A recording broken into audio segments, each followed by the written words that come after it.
So we've kind of tying a couple of those things together so far then. That's a good example of maybe how we're going to measure things. We've said workload is really important. If you measure, take some of those measurements, peak height, peak weight, velocity, you consider somebody to be within their growth spurt and you're looking at minimizing injury risk, other than just workload changes and monitoring kind of how much they are doing.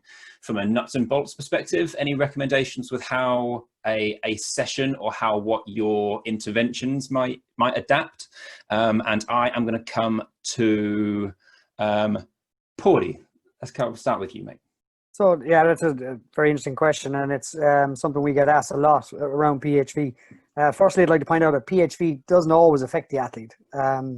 Yes, it puts them at risk of injury or for a bigger increase of risk of injury, but it doesn't always affect every athlete, PHV, and that's it's very, very important to point that out. But what we had been doing with guys that we know are entering PHV, we would increase.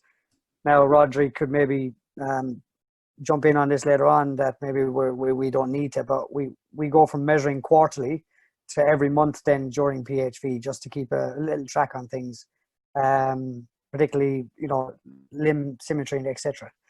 With regards to nuts and bolts and how we modify things, the workload is the big one. Reducing workload, reducing training stress on that athlete. But for us, offloading limbs that are sore.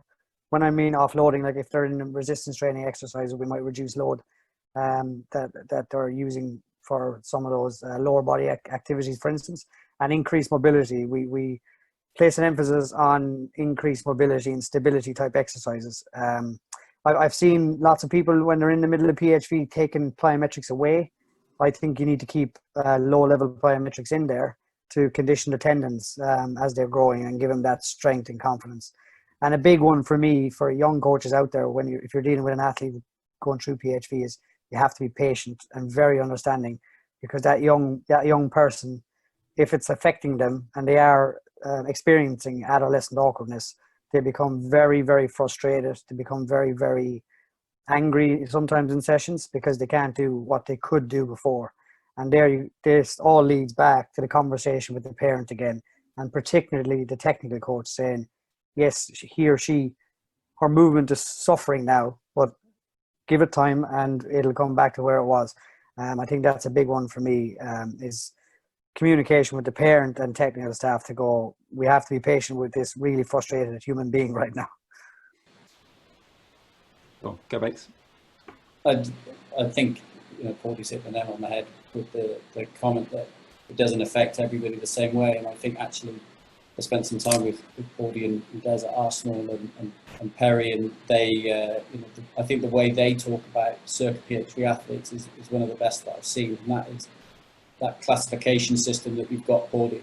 They're circa, but then that doesn't necessarily mean there's a problem. So it's a kind of watch. When you've got circa with a high growth rate over that 7.2 centimetres a year, that's more of a, right, we might need to manage a bit more workload. And then the critical case is when it's circa high growth rate and the presence of a growth related disease. And that system that they had, I think they have, is something that we've kind of adopted into Aspire and tried to apply in the track and field sense. So I think it's a case of looking at the athlete and seeing what is that status of those three categories that Garth and team sort of outlined, and then adapting the training accordingly. And if there's a need to go back to basics, go back to basics. It should be driven by movement competency. But I've also seen guys go through PHV at lower growth rates. They may only hit 6 centimeters a year, and that spread, that slow tempo of growth means they go through almost unscathed,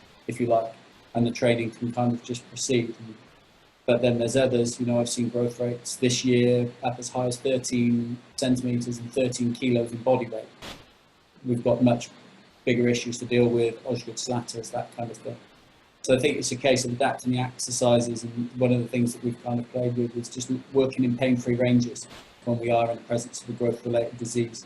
So we had a tall high jumper, 192, height had grown something like 17 centimetres in about 18 months. We still tried to keep him strong. Like Paudie said, we left all his plyometric work in.